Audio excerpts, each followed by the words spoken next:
Sobat Dunia Donghua, kita berjumpa kembali. Tanpa berlama-lama mari kita lanjutkan ceritanya. Selamat mendengarkan dan selamat berimajinasi. Chen Xiangwen yang sedang terbaring di tanah, menatap sosok Fang Yu yang tidak jauh darinya, matanya penuh dengan keterkejutan.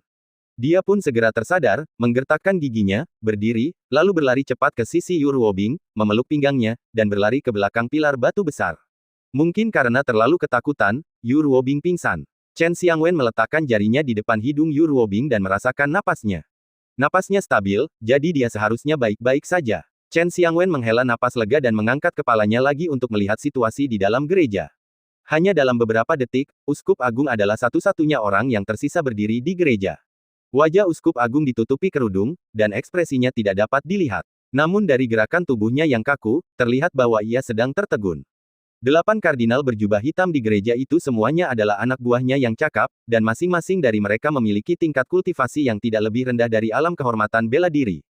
Di antara lebih dari 20 pria berjubah ungu, sebagian besar dari mereka berada di level Grandmaster, dan beberapa dari mereka bahkan telah mencapai level Martial Honor. Dapat dikatakan bahwa orang-orang ini adalah kekuatan inti dari Sekte Wushen. Secara keseluruhan, mereka lebih kuat daripada keluarga-keluarga seni bela diri tersebut. Mereka ditangani dengan mudah oleh Fang Yu. 2 pukulan. Dia menjatuhkan lebih dari 20 pria berjubah ungu dengan 1 pukulan, dan membunuh 8 kardinal berjubah hitam yang mengenakan topeng wajah hantu khusus yang dibuat oleh klan Xuanming dengan 1 pukulan. Ini, bagaimana mungkin? Uskup Agung memandang Fang Yu yang tidak jauh di depannya, dan tidak ada lagi rasa percaya diri di hatinya, yang ada hanya rasa takut dan panik. Kamu mencoba berurusan denganku setiap hari, tapi sekarang aku berdiri di depanmu, kenapa kamu tidak bergerak? Fang Yu berkata dengan mata menyipit, nadanya sedikit dingin. Merasakan niat membunuh Fang Yu, Uskup Agung itu mundur berkali-kali. Ledakan. Pada saat ini, sesosok melintas di belakang Uskup Agung dan mendarat sekitar 10 meter di depan Fang Yu. Itu adalah kejahatan hitam yang diledakkan ke tangga oleh Fang Yu. Saat ini, Heixia memiliki kerikil yang tersangkut di berbagai bagian tubuhnya, yang terlihat agak menyeramkan. Apakah itu Fang Yu? Heixia menatap Fang Yu, mata gelapnya sedikit bersinar. Ya, dialah yang ingin dibunuh oleh Raja Abadi kita, kata Fang Yu sambil tersenyum. Heixia tidak mengatakan apa-apa. Ledakan. Dengan suara keras, semua serpihan yang terperangkap dalam tubuhnya berhamburan keluar seketika. Heixia menoleh, seolah sedang meregangkan ototnya. Sudah lama aku tidak dijatuhkan siapapun, kata Heixia dengan nada tenang. Namun, Fang Yu mengerutkan kening dan berkata, maaf, tapi apakah suaramu belum sepenuhnya terbentuk? Suaramu benar-benar tidak enak didengar. Mendengar ini, Heixia tiba-tiba berhenti bergerak dan menatap Fang Yu. Aku hanya mengatakan yang sebenarnya. Kalau kau tidak percaya, kau bisa bertanya padanya. Fang Yu menatap Uskup Agung. Uskup Agung menggigil seluruh tubuhnya. Hehehe. Heixia tiba-tiba tertawa terbahak-bahak. Alis Fang Yu berkerut lebih erat. Suara monster itu sudah tidak sedap dipandang mata, dan tawanya pun semakin tak tertahankan. Benarkah? Fang Yu ingin mengatakan sesuatu. Hari ini aku harus mencabik-cabiknya dengan tanganku sendiri. Heixia tiba-tiba meraung, dan mulutnya yang tadinya hanya seukuran ibu jari tiba-tiba terbuka seukuran wajahnya. Fang Yu berhenti berbicara, memulai gerakannya, dan menyerbu ke depan. Heixia berdiri di tempat, menghadap Fang Yu yang sedang berlari ke arahnya, mulutnya semakin membesar, bahkan lebih besar dari kepalanya. Bola cairan hijau mengembun jauh di tenggorokannya. Engah. Saat Fang Yu hendak menerjang ke depannya, cairan hijau tiba-tiba menyembur keluar dari mulut Heixia. Bau busuk disertai bau darah menyerbu ke arahku. Tergantung. Wajah Fang Yu sedikit berubah dan dia segera minggir. Mendesis. Massa besar cairan hijau jatuh ke tanah di depan, dan tanah segera meleleh menjadi lubang satu demi satu. Itu menjijikkan. Mencium bau darah yang kuat di udara, Fang Yu menahan napas, melesat ke belakang Heixia, dan menendang punggung Heixia. Tubuh Heixia seperti karet dan tiba-tiba terpelintir ke samping. Tendangan Fang Yu meleset. Heixia menoleh dan meninju dada Fang Yu. Ledakan. Suara yang teredam. Fang Yu mundur selangkah. Meskipun Black Demon berbadan kecil seperti anak kecil, namun kekuatan serangannya sangatlah dahsyat. Fang Yu menamparkan roh jahat hitam itu dengan telapak tangannya. Energi sejati menyerang kejahatan hitam dengan keras. Si jahat hitam membuka mulutnya lebar-lebar, dan seluruh tenaga dalamnya yang terlontar masuk ke dalam mulutnya. Dan mulutnya juga mengembang hingga batas yang sangat berlebihan. Tong besar. Heixia menutup mulutnya dan seluruh tubuhnya membengkak seperti balon udara. Kemudian, ia menoleh dan menatap Fang Yu, mata hitamnya bersinar terang, dan senyum jahat muncul di sudut mulutnya. Ledakan. Iblis hitam itu membuka mulutnya lebar-lebar dan membalas serangan Fang Yu dengan energi sejatinya yang teramat kuat. Fang Yu menyilangkan tangannya di depannya untuk menahan energi secara langsung. Namun dia tetap terdorong puluhan meter jauhnya, dan tanah retak akibat kakinya. Lagi pula, itu adalah ki sejati yang dia keluarkan dari dirinya sendiri, yang jauh lebih kuat daripada ki sejati milik orang lain. Tubuh yang kenyal seperti permen batangan, menarik. Fang Yu menatap Heixia, yang tubuhnya telah kembali normal, dengan tatapan agak tegas di matanya. Dia tiba-tiba menemukan bahwa setiap makhluk abadi tampaknya memiliki vitalitas yang sangat kuat dan banyak cara untuk bertahan hidup. Misalnya, cairan hantu yang kita temui sebelumnya, selama ada setetes cairan, kita bisa bertahan hidup. Ada juga Yan Yao, yang memiliki mata nubuat dan dapat dengan sempurna menghindari kerusakan fatal. Namun kini iblis hitam sekuat karet, membuatnya sulit untuk melukainya. Dewasa, jadi ini maksudnya, pikir Fang Yu dalam hati. Sementara Fang Yu berpikir, Heixia mengulurkan tangannya ke arah Fang Yu. Kedua lengannya terentang ke udara, panjangnya mencapai puluhan meter, dan mencengkeram bahu Fang Yu. Kemudian, tiba-tiba ia mengerahkan tenaga, mencoba menarik Fang Yu kembali ke depannya. Tetapi jika bicara soal kekuatan, mungkin tak ada seorang pun di dunia ini yang mampu menjadi lawan Fang Yu. Fang Yu terus menekan kakinya kuat-kuat ke tanah, tidak bergerak maju sama sekali. Sebaliknya, roh jahat hitam yang mengerahkan kekuatan besar ditarik ke arah Fang Yu. Menghadapi Black Demon yang mendekat dengan cepat, Fang Yu mengangkat kaki kanannya dan menendang Black Demon dengan ganas. Heixia tidak punya waktu untuk menghindar dan ditendang oleh kaki kanan Fang Yu. Dadanya langsung ambruk. Namun bagi Fang Yu, rasanya seperti ia menendang kapas. Dada Heixia tenggelam dalam-dalam, lalu daging merah mudanya mulai menggeliat, bahkan melilit kaki kanan Fang Yu. Fang Yu tiba-tiba menarik kaki kanannya ke belakang, dan seluruh tubuh Heixia pun ikut tertarik. Itu hanya menempel di kaki kanan Fang Yu. Hehehe, Heixia tertawa tidak enak lagi. Ekspresi Fang Yu tetap tidak berubah. Ia mengangkat kaki kanannya dan menghentakkan kaki ke tanah bersama tubuh Heixia. Dor, dor, dor, kerikil beterbangan kemana-mana dan tanahnya penyok. Tidak peduli seberapa keras Fang Yu menginjaknya, tampaknya tidak terasa sakit. Setelah beberapa tendangan berturut-turut, tanahnya penyok, tetapi roh jahat hitam itu masih utuh. Fang Yu berhenti. Pada saat ini, Uskup Agung telah diam-diam mundur di balik pilar batu di belakang.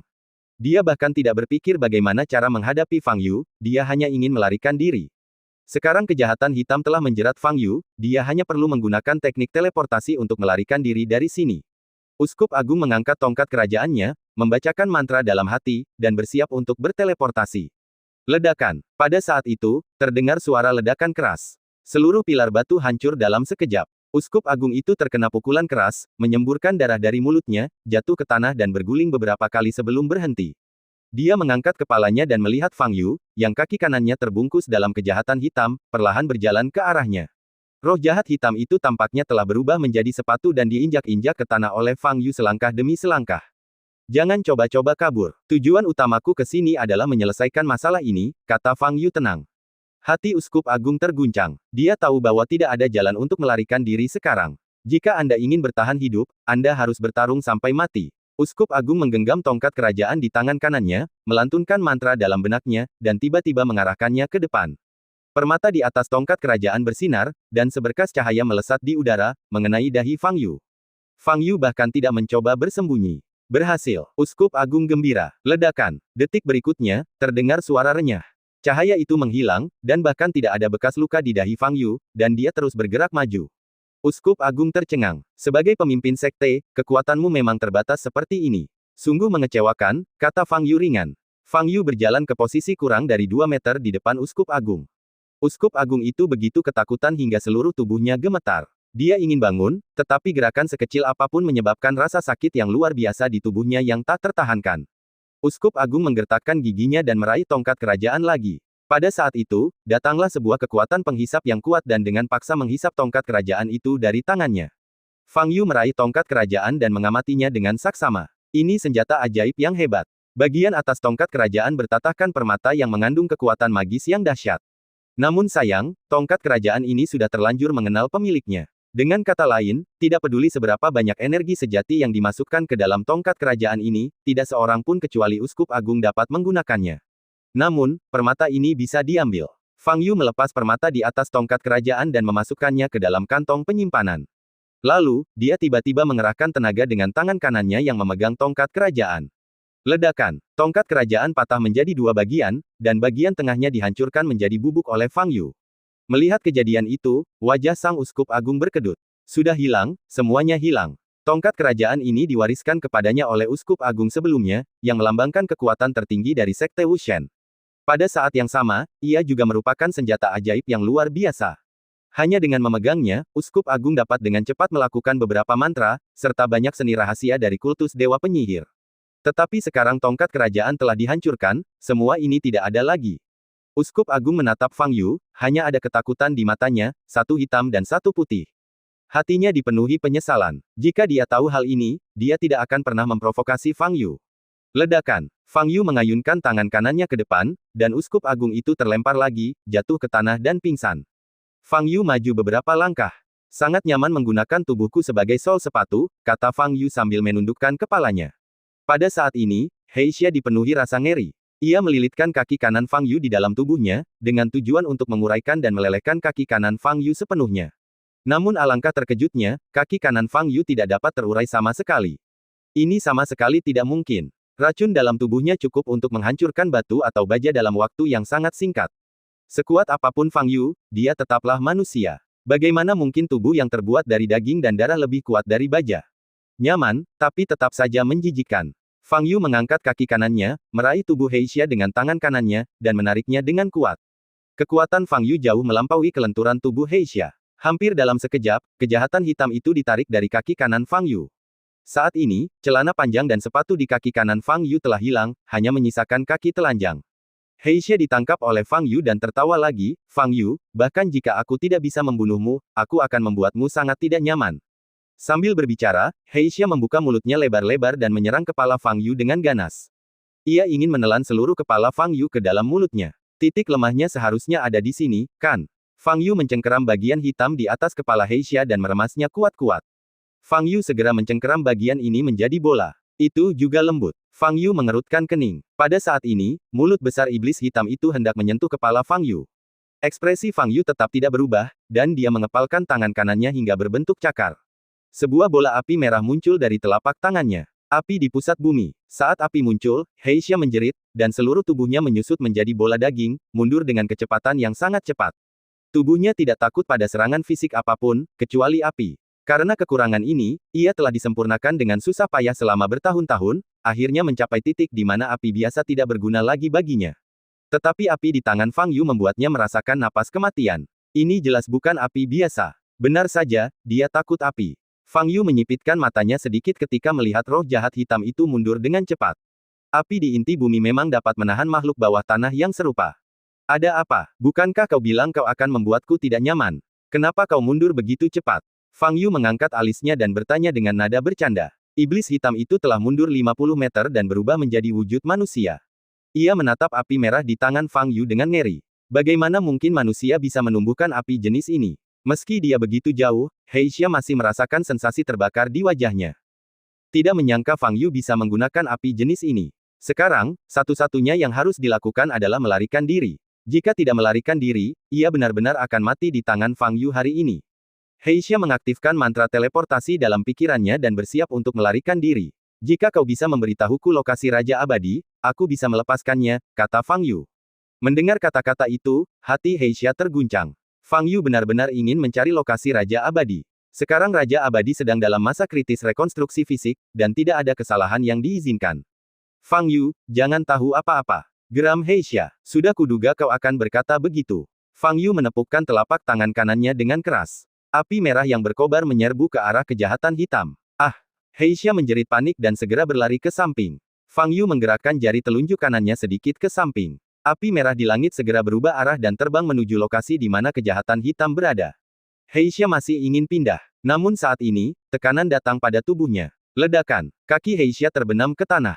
Ia menatap ke depan dengan ngeri, hanya melihat Fang Yu mengulurkan telapak tangan kirinya dengan telapak menghadap ke bawah. Heixia berusaha sekuat tenaga untuk maju. Namun tekanan yang dialaminya begitu kuat sehingga ia hanya bisa mengangkat kakinya dengan susah payah. Pada saat ini, api merah inti bumi telah mencapai di atas kepalanya. Nafas panas dan kehancuran itu sangat luar biasa. Ah!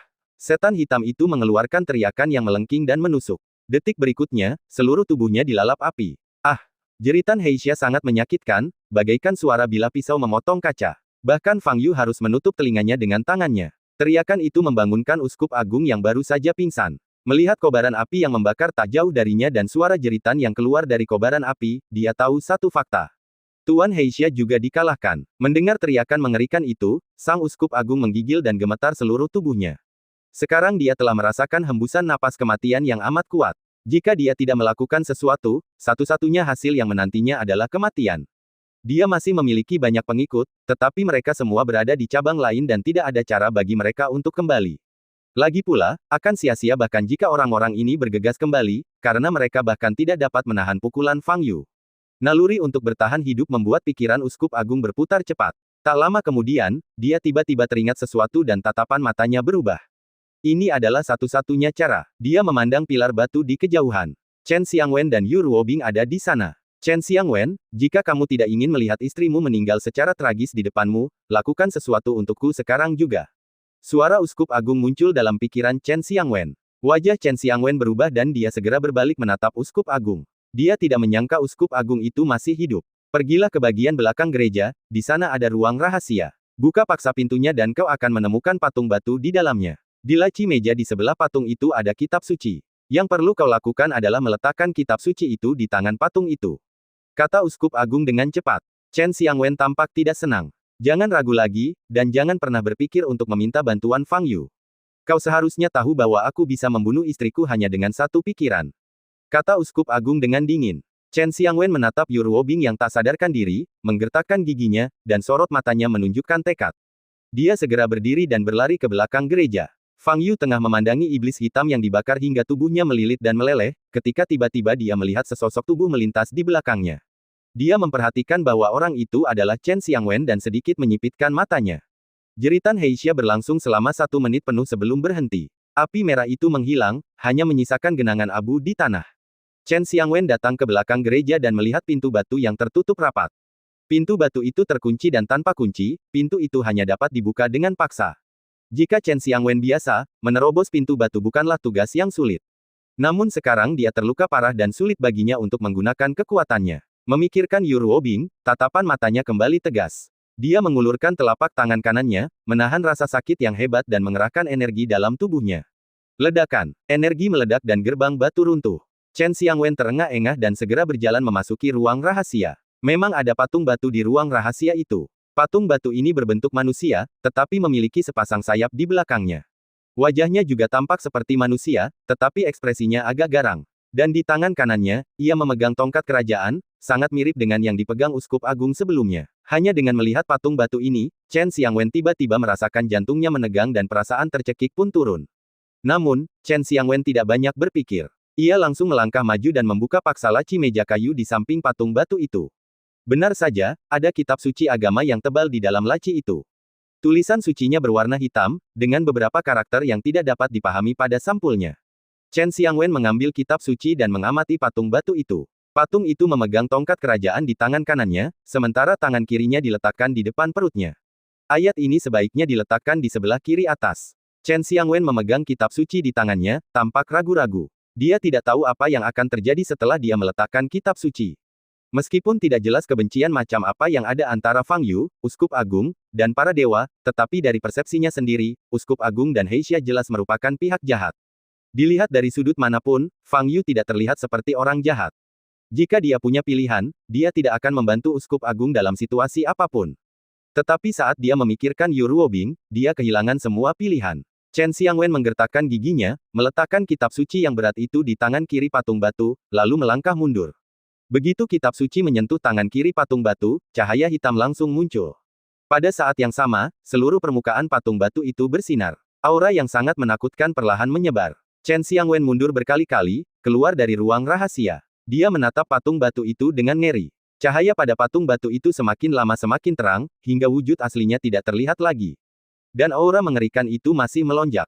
Ledakan. Seluruh ruang rahasia itu bergetar hebat. Chen Xiangwen masih mundur. Ledakan. Setelah beberapa detik, terdengar suara teredam. Cahaya pada patung batu itu berangsur-angsur menghilang, dan ia melangkah maju. Patung batu menjadi hidup. Patung batu tersebut pada saat ini sudah tidak dapat disebut sebagai patung batu lagi. Kristalnya bening, bersinar terang, dan memiliki ekspresi di wajahnya. Mula-mula ia menatap Chen Xiangwen di depannya lalu memiringkan kepalanya. Saat Chen Xiangwen menatap mata patung batu itu, dia merasa jantungnya akan meledak. Momentumnya sangat kuat. Begitu kuatnya sampai membuat Anda tak bisa bernapas dan membuat jiwa Anda gemetar. Pada saat yang sama, ada rasa dingin yang menusuk tulang naik dari telapak kaki dan langsung menyebar ke seluruh tubuh. Monster macam apa ini? Chen Xiangwen terjatuh ke tanah, menatap patung batu yang perlahan berjalan keluar dari ruang rahasia, matanya penuh dengan kengerian. Patung batu itu hanya melirik Chen Xiangwen dan kemudian mengalihkan pandangannya. Dor, dor, dor. Patung batu itu berjalan selangkah demi selangkah menuju bagian depan gereja. Hingga menghilang dari pandangan, Chen Xiangwen masih duduk di tanah, terengah-engah. Tiba-tiba dia merasa sedikit menyesal. Dia tampaknya telah melepaskan eksistensi yang sangat mengerikan. Fang Yu berdiri di aula gereja dan sudah merasakan kehadiran aura yang menakutkan. Apakah ada orang lain? Fang Yu sedikit mengernyit dan melihat ke arah belakang gereja. Langkah kaki yang tumpul itu sangat teratur, tidak cepat dan tidak lambat. Pada saat ini, Uskup Agung yang sedang berbaring di tanah merasa sangat gembira. Sejak napas itu muncul, dia tahu bahwa Chen Xiangwen telah melakukan apa yang dikatakannya. Patung batu Dewa Penyihir telah terbangun. Patung batu itu adalah pembunuh utama kultus Wushen dan juga garis pertahanan terakhir untuk melindungi kultus Wushen. Selama hampir 300 tahun perkembangannya, kultus Wushen telah menderita banyak krisis besar. Tetapi ketika menghadapi krisis ini, Uskup Agung saat itu tidak memilih untuk membangunkan patung batu Dewa Penyihir. Karena hanya ada satu patung batu, jika Anda menggunakannya Anda akan kehilangannya selamanya. Sifat dari Sekte Wushen cenderung merupakan sekte jahat, tetapi selama bertahun-tahun, Asosiasi Seni Bela Diri tidak berani menimbulkan masalah bagi Sekte Wushen karena keberadaan patung batu Wushen. Namun kali ini, tidak ada jalan lain. Dia bahkan tidak bisa menyelamatkan nyawanya sendiri, jadi dia hanya bisa membangunkan patung batu Dewa Penyihir. Akan tetapi, karena dia belum pernah menggunakannya sebelumnya, Uskup Agung tidak mengetahui seberapa besar kekuatan Dewa Penyihir yang dimiliki patung batu Dewa Penyihir yang telah terbangun itu. Tapi dilihat dari auranya yang mengerikan, dia jelas tidak lebih lemah dari Fang Yu. Sebagian besar pengikut aliran Wushen telah mendengar legenda tentang Wushen. Dikatakan bahwa Wushen ada lebih dari 2000 tahun yang lalu dan merupakan salah satu kultivator paling kuat di dunia kultivasi abadi pada saat itu. Kultivasinya sangat tinggi, dan kekuatannya cukup untuk menghancurkan dunia. Bahkan separuh dunia kultivasi abadi saat itu pun tidak sebanding dengannya. Kemudian, ia berhasil naik menjadi abadi, hanya meninggalkan patung batu dan manik-manik hitam. Kultus Wushen tidak didirikan oleh Wushen sendiri. Melainkan, lebih dari 300 tahun yang lalu, seorang santo bela diri menerobos masuk ke dalam gua yang telah lama disegel, menemukan patung batu tersebut, dan membaca catatan tentang kehidupan patung batu tersebut, sehingga menjadi pengikut fanatiknya. Bahkan gelar Dewa Penyihir diberikan oleh santo bela diri itu. Orang suci bela diri ini menyebut patung batu Wushen, mendirikan agama Wushen, dan merupakan uskup agung pertama agama Wushen. Ia menyusun kitab suci agama dan menanamkan manik hitam yang dapat membangkitkan patung batu tersebut ke dalam kitab suci agama tersebut sebagai fondasi agama tersebut. Setelah lebih dari 300 tahun berkembang, skala kultus Wushen telah tumbuh semakin besar.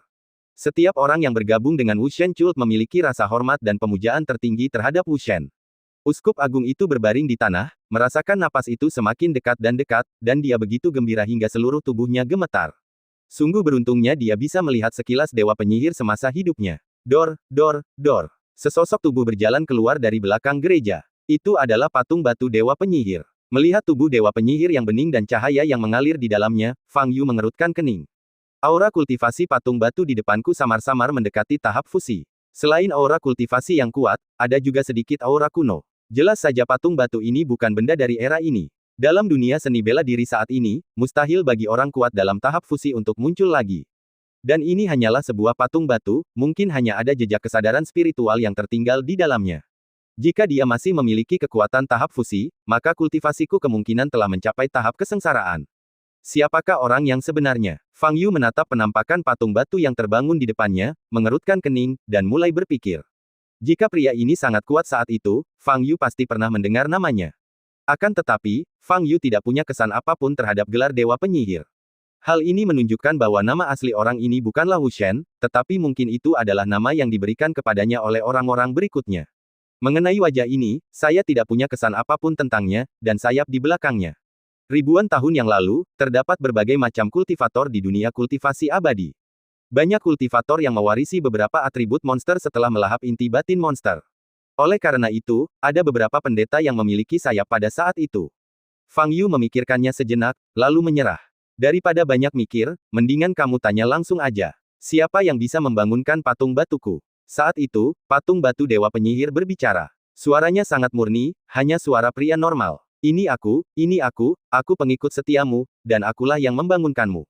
Uskup Agung berjuang untuk berdiri dan berlutut di hadapan patung batu Dewa Penyihir. Orang percaya, patung batu Dewa Penyihir itu mengerutkan kening. Ya, Dewa Penyihir Agung, aku pengikutmu. Aku mohon padamu untuk menyelamatkan hidupku dan mengeksekusi penjahat ini di depan mataku. Uskup Agung bersujud dan menangis. Dewa Penyihir, patung itu mengerutkan kening lagi, akulah Dewa Surgawi misterius tertinggi, bukan Dewa Penyihir. Sang Suan Tianzun, mendengar nama ini, hati Fang Yu terkejut. Dia pernah mendengar nama ini. Dia adalah makhluk agung dan kuat yang naik menjadi abadi lebih dari 2.500 tahun yang lalu. Meskipun ada banyak orang kuat di era itu, hanya satu di antara sejuta yang mampu menjadi abadi. Oleh karena itu, setiap kali orang berkuasa naik ke surga, pasti akan menimbulkan sensasi di dunia. Beginilah Fang Yu mendengar nama Sang Suan Tianzun. Akan tetapi, selain namanya, tidak banyak lagi yang diketahui tentangnya. Mendengar apa yang dikatakan patung itu, jantung Uskup Agung berdebar kencang. Dia terus bersujud dan berseru, Sang Suan Tianzun, tolong bantu aku, kalau tidak aku akan dibunuh oleh penjahat ini. Sang Suan Tianzun menoleh dan menatap Fang Yu, ekspresinya tenang. Seorang kultivator tahap pemurnian Qi biasa tak ada bedanya dengan debu. Ia bisa membunuh ratusan dari mereka hanya dengan satu tarikan napas. Sang Suan Tianzun, ketika Sekte Wushen kita pertama kali didirikan. Melihat Sang Suan Tianzun tidak tergerak, Uskup Agung segera menceritakan sejarah Sekte Wushen secara singkat. Jadi begitulah, sekte yang kau dirikan untukku sangat menarik, Sang Suan Tianzun tertawa, tampak sangat bahagia. Uskup Agung merasa gembira. Apakah targetmu orang ini? Sang Suan Tianzun menatap Fang Yu dan bertanya. Ya, Tuhan, kumohon eksekusi dia. Kata Uskup Agung itu mendesak. Aduh, kau membangunkanku hanya untuk seorang kultivator tahap pemurnian Qi, sungguh, Sang Suan Tianzun menggelengkan kepalanya dan mendesah. Saat itu, sebelum mengalami kesengsaraan guntur, dia sengaja meninggalkan patung batu di bumi dan menyegel kesadaran ilahi di dalamnya. Tujuannya hanya sekedar menitipkan kenangan, agar kelak di kemudian hari ia dapat melihat bumi yang telah melahirkan dan membesarkannya kembali.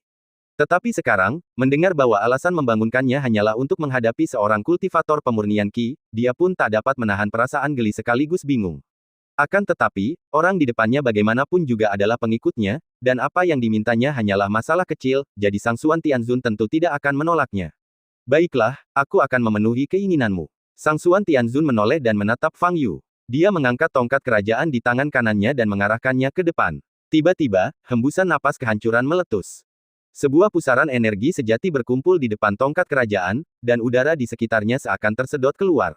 Sungguh mengerikan. Tatapan Fang Yu sedikit tajam dan dia melangkah mundur. Meskipun Sang Suan Tianzun di depannya hanya memiliki sedikit kesadaran spiritual yang tersisa, aura kultivasinya sangat dekat dengan tahap fusi, setidaknya pada puncak tahap transformasi roh. Serangannya tidak boleh diremehkan. Sang Suan Tianzun menatap Fang Yu dengan tatapan acuh tak acuh. Di matanya, Fang Yu bahkan tidak sebaik semut. Ledakan. Detik berikutnya, pusaran di depan tongkat kerajaan tiba-tiba meledak, dan energi sejati yang melonjak menyapu ke arah Fang Yu.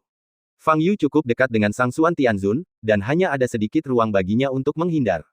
Tetapi Fang Yu tidak berpikir untuk menghindar. Dia menaruh tangannya di depannya, dan lengannya memancarkan cahaya keemasan yang kuat.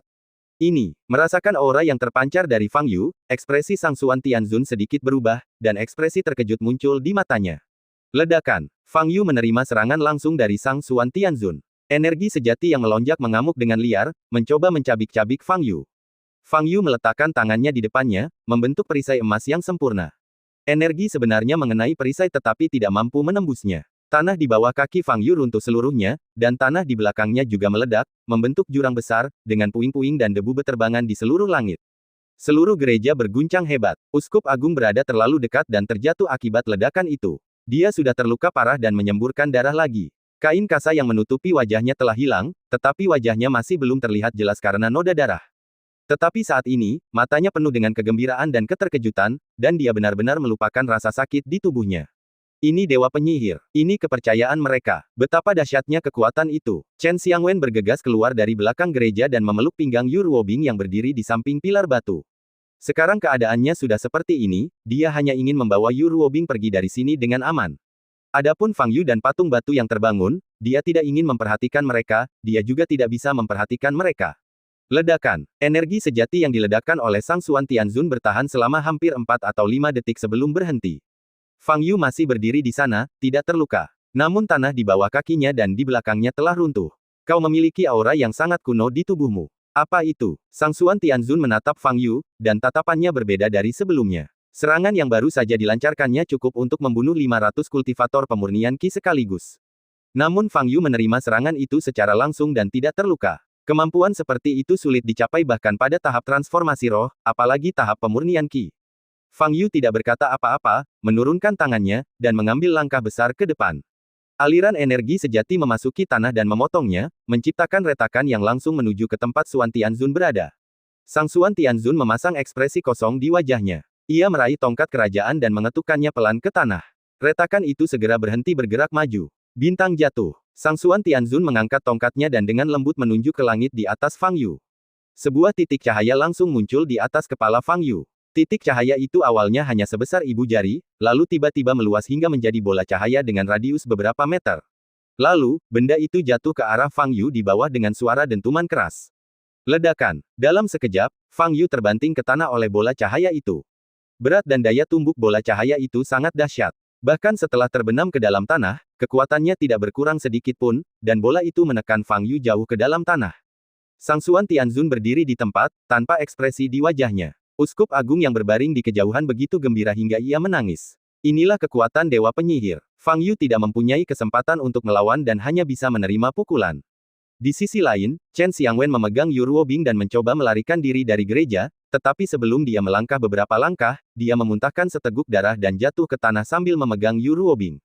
Tubuhnya sudah sangat lelah sehingga tidak mampu lagi menopang pelariannya. Chen Xiangwen melindungi Yu Ruobing di bawahnya dan menatap Sang Xuan Tianzun yang tidak jauh darinya dengan mata penuh keputusasaan. Seluruh gereja runtuh. Jika Sang Xuan Tianzun melancarkan satu serangan lagi, gereja besar ini mungkin runtuh. Saat itu, baik dia maupun Yu Ruobing tidak akan selamat. Chen Xiangwen tidak pernah membayangkan bahwa dirinya yang selalu tak terkalahkan di dunia gelap, akan menghadapi situasi putus asa seperti itu. Tertimpa gedung sampai mati. Baginya, mati dengan cara seperti ini adalah suatu penghinaan. Tetapi sekarang dia bahkan tidak punya kekuatan untuk berdiri. Apakah ini perbedaan kekuatannya? Chen Xiangwen menatap Sang Xuan Tianzun, yang auranya bagaikan dewa atau iblis, hanya dengan kengerian di matanya. Jika makhluk setingkat ini memulai perkelahian, bukan hanya Fang Yu yang menjadi targetnya, tetapi orang-orang yang berada di sekitar seperti mereka pun akan terkena dampaknya dan terjerumus ke dalam situasi putus asa.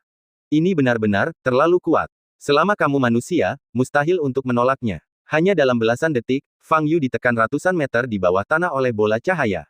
Meski begitu, kekuatan bola cahaya itu tidak berkurang sedikit pun. Jika ini terus berlanjut, kita mungkin benar-benar tertekan ke pusat bumi. Fang Yu mengangkat tangannya, menopang bola cahaya, dan mendorongnya ke atas dengan seluruh kekuatannya. Ledakan. Dua kekuatan ekstrim bertabrakan, menimbulkan ledakan keras. Kecepatan bola cahaya yang jatuh itu langsung turun dan berhenti total 2 detik kemudian. Benda seberat itu bisa dipadatkan dalam waktu sesingkat itu. Mata Fang Yu dipenuhi dengan keterkejutan. Lalu, dia meninju bola cahaya di atasnya. Ledakan. Suara keras yang datang dari bawah tanah menyebabkan seluruh tanah bergetar hebat. Sang Xuan Tianzun menunduk ke tanah, semburat keterkejutan melintas di wajahnya. Pukulan tadi cukup untuk menghancurkan makhluk hidup apapun menjadi pasta. Fang Yu tidak mati dan bergegas maju. Memanggil. Pada saat ini, sesosok tubuh melesat keluar dari lubang besar dan menyerbu di depan Sang Xuan Tianzun. Tatapan Fang Yu sedikit tajam, lalu dia meninju dada Sang Xuan Tianzun dengan tangan kanannya. Sang Xuan Tianzun sedikit mengernyit dan mengulurkan tongkatnya ke depan. Tinju Fang Yu berhenti ketika jaraknya kurang dari 10 cm dari dada Sang Xuan Tianzun. Pah! Sebuah benda seperti cermin tiba-tiba muncul di udara dan menangkis pukulan Fang Yu. Kekuatan yang terkandung dalam pukulan itu diserap sepenuhnya oleh cermin, lalu cermin itu pecah, dan kekuatan itu hilang bersama pecahan-pecahan cermin dan lenyap ke dalam kehampaan. Fang Yu menyipitkan matanya sedikit dan mengayunkan tinjunya lagi. Pah!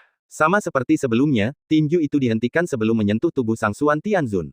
Cermin itu pecah lagi, dan pukulan ini masih tidak menyebabkan luka apapun pada Sang Xuan Tianzun. Namun Fang Yu tidak berhenti di situ, dan kembali meninju dada Sang Xuan Tianzun. Sang Xuan Tianzun bisa merasakan kekuatan luar biasa yang terkandung dalam setiap pukulan Fang Yu. Kekuatan semacam ini telah melampaui jangkauan sebagian besar pembudidaya. Anak ini mungkin mengambil jurusan Taijutsu. Karena sakitnya latihan tubuh, sangat sedikit kultivator di dunia kultivasi abadi yang memilih untuk mengambil jurusan latihan fisik. Dan pemuda di depanku, cukup menarik. Meskipun Sang Xuan Tianzun tenang, ia memiliki rasa ingin tahu yang kuat terhadap Fang Yu. Pah! Saat Sang Xuan Tianzun sedang berpikir, Fang Yu meninju cermin itu lagi. Sayang sekali kau punya semua kekuatan, tapi tidak punya kesadaran tempur yang baik. Melihat Fang Yu memukulnya dengan sembrono, Sang Xuan Tianzun menggelengkan kepalanya sedikit dan berkata, Untuk menilai kekuatan seorang kultivator, yang penting bukan hanya tingkat kultivasinya, tetapi juga kemampuan bertarungnya. Dalam dunia pembudidayaan makhluk abadi, perbedaan alam sering kali melambangkan perbedaan kekuatan. Namun, beberapa pendeta dengan kesadaran tempur yang luar biasa dapat mengalahkan yang kuat dengan bantuan pengalaman tempur mereka yang kaya. Fang Yu sebenarnya sudah memiliki kekuatan yang cukup untuk mengalahkan yang kuat, namun sayang, kesadaran bertarungnya terlalu dangkal dan cara menyerangnya terlalu sederhana. Fang Yu melancarkan beberapa pukulan percobaan, tetapi semuanya diblok oleh cermin. Mata Fang Yu bergerak sedikit. Seperti yang diharapkan dari patung batu yang ditinggalkan oleh makhluk agung dan kuat, pencapaiannya dalam sihir memang sangat mendalam. Meskipun dia tidak begitu jelas tentang prinsip teknik tersebut, Fang Yu tahu bahwa kekuatan dapat mengalahkan keterampilan. Tidak peduli sihir jenis apa yang digunakan, ia tidak dapat menahan kekuatan absolut. Untuk mematahkan mantra ini, kau harus menggunakan setidaknya 50% kekuatanmu. Fang Yu menyipitkan matanya sedikit, melangkah mundur dengan kaki kirinya, dan mengepalkan tangan kanannya. Ledakan. Tinju itu mengeluarkan cahaya keemasan yang menyilaukan. Itu hanya usaha yang sia-sia, kata Sang Suan Tianzun ringan. Namun baru saja dia selesai bicara, Fang Yu mengayunkan tinjunya. Sang Suan Tianzun memasang ekspresi kosong di wajahnya dan hanya berdiri di sana, sama sekali mengabaikan pukulan yang mendekat. Pah! Potongan cermin lainnya menahan pukulan itu dan langsung hancur berkeping-keping. Namun kali ini, cermin itu tidak mampu menyerap sepenuhnya tenaga yang terkandung dalam kepalan tangan itu. Tinju Fang Yu menembus cermin dan menghantam dada Sang Suan Tianzun. Wajah Sang Suan Tianzun berubah, dia bereaksi cepat, dan segera mengaktifkan formula ajaib. Energi sejati terkondensasi menjadi perisai pelindung di depan dadanya. Ledakan. Tinju itu mengenai perisai, menimbulkan suara keras dan seluruh gereja bergetar hebat. Pada saat yang sama, tubuh Sang Suan Tianzun terbang ke udara seperti bola meriam. Ledakan. Sang Suan Tianzun menabrak dinding batu di belakang gereja. Melihat pemandangan ini, Uskup Agung dan Chen Xiangwen di samping mereka tercengang. Menurut pendapat mereka, Sang Suan Tianzun selalu memiliki keunggulan mutlak dalam pertempuran, dan bersikap tenang, dan bahkan tampak seperti dia sedang mempermainkan Fang Yu. Tapi sekarang, Sang Suan Tianzun dipukul oleh Fang Yu. Ini, Chen Xiangwen menatap Fang Yu, keterkejutan di matanya tak terlukiskan kata-kata. Malam ini, pemahamannya tentang Fang Yu disegarkan lagi dan lagi. Siapa sebenarnya orang ini? Uskup Agung memandang Fang Yu, yang seluruh tubuhnya bersinar dengan cahaya keemasan, dan merasa seperti jantungnya akan meledak. Patung batu Dewa Penyihir adalah ketergantungannya yang terbesar dan titik terendahnya. Jika bahkan Sang Suan Tianzun bukan lawan Fang Yu, maka dia benar-benar tamat. Uskup Agung menoleh untuk melihat tempat Suan Tianzun menghantam tubuh itu, dan seluruh tubuhnya gemetar. Ledakan. Pada saat itu, lokasi itu tiba-tiba meledak. Sosok Sang Suan Tianzun muncul dari balik asap dan debu, melayang di udara. Pada saat ini, dadanya cekung, tetapi pulih dengan kecepatan yang terlihat oleh mata telanjang. Sang Suan Tianzun berdiri di udara, tubuhnya yang jernih bersinar dengan cahaya yang cemerlang. Pada saat ini, dia benar-benar tampak seperti sebuah karya seni yang indah. Dia menatap Fang Yu, matanya dipenuhi keterkejutan dan sedikit amarah. Saat dia meninggalkan kesadaran spiritual dan patung batu ini, dia telah mencapai puncak tahap penyeberangan kesengsaraan. Saat itu, ia tidak mempunyai saingan di dunia. Mereka yang lebih kuat darinya telah naik, dan sebagian besar dari mereka yang tidak dapat naik lebih lemah darinya. Seperti kata pepatah, raja tak pernah bertemu raja. Puncak masa kesengsaraan adalah puncak kejayaan para kultivator di bumi. Begitu pertarungan terjadi, dampaknya akan mengguncang dunia dan sangat besar. Oleh karena itu, saat itu Sang Suan Tianzun belum pernah bertarung dengan kultivator yang satu alam dengannya. Satu-satunya kesadaran spiritual yang tersisa kini bertemu Fang Yu. Satu pukulan menjatuhkannya ke dinding batu. Ini adalah pengalaman yang hanya akan ia alami sekali dalam hidupnya. Martabat seorang pria kuat di hati Sang Suan Tianzun sepenuhnya terangsang oleh Fang Yu. Kamu, mati. Sang Suan Tianzun mengucapkan 3 kata dan mengulurkan tongkat kerajaan di tangan kanannya, mengarahkannya langsung ke Fang Yu. Tekanan udara di sekitarnya tiba-tiba turun. Perisai energi abu-abu menyebar dengan tongkat kerajaan sebagai pusatnya. Perisai energi termasuk Sang Suan Tianzun dan Fang Yu. Ledakan. Gelombang udara yang kuat menyebar keluar satu demi satu. Semua benda di dalam gereja hancur dan hancur berkeping-keping. Pilar-pilar batu yang menyangga langit-langit gereja telah mencapai batasnya, retakan-retakan tampak pada pilar-pilar itu satu demi satu. Akibat keberadaan masker gas abu-abu, puing-puing dan asap di dalam gereja membentuk putaran seperti tornado, yang menyebabkan kekacauan. Situasi ini seperti kiamat. Chen Xiangwen telah putus asa untuk melarikan diri dan memeluk Yu Ruobing, menggunakan punggungnya sebagai perisai. Karena dia akan mati, dia berharap dia bisa mati sebelum Yu Ruobing. Apapun yang terjadi, dia tidak ingin melihat kejadian kematian Yu Ruobing, karena itu akan membuatnya semakin sedih. Uskup Agung, saat ini, menatap ke langit dan tertawa. Dia seharusnya ketakutan, karena merasakan kematian semakin dekat. Namun di saat yang sama, dia sangat gembira melihat kekuatan dahsyat yang ditunjukkan oleh Dewa Penyihir. Fang Yu sudah mati. Dia bahkan merasa bahwa meskipun dia mati, Dewa Penyihir akan punya cara untuk membangkitkannya. Lagi pula, ini Dewa Penyihir. Dewa yang mereka percayai. Tuhan memiliki kemampuan untuk mengubah takdir. Dewa Penyihir tidak akan pernah membiarkannya mati. Hahaha. Di tengah kekacauan itu, Uskup Agung tertawa terbahak-bahak. Di dalam perisai pelindung abu-abu, hanya ada Fang Yu dan Sang Xuan Tianzun. Di ruang ini, Fang Yu merasa seolah-olah berada di luar angkasa dan kehilangan gravitasi. Anggota tubuhnya terikat oleh suatu kekuatan dan seluruh tubuhnya mengambang tak terkendali. Pada saat yang sama, ada kekuatan hisap yang besar yang mencoba menarik energi sejati dalam tubuhnya keluar dari tubuhnya. Meridian di tubuh Fang Yu bersinar dengan cahaya keemasan, mengunci energi sejati yang gelisah dengan erat di meridian. Garis meridian Fang Yu sekarang terlihat jelas di bawah kulitnya, bersinar dengan cahaya keemasan. Bahkan bisa menahan kekuatan langit, Sang Xuan Tianzun menatap Fang Yu, dengan semakin banyak kejutan di matanya. Pada saat ini, dia tiba-tiba memperhatikan dantian Fang Yu. Sebenarnya ada seekor naga emas yang melayang di posisi itu. Ini, ekspresi Sang Xuan Tianzun berubah. Shenron, apakah ini seekor naga? Aura kuno yang tak dapat dijelaskan pada Fang Yu, apakah ini asal-usulnya?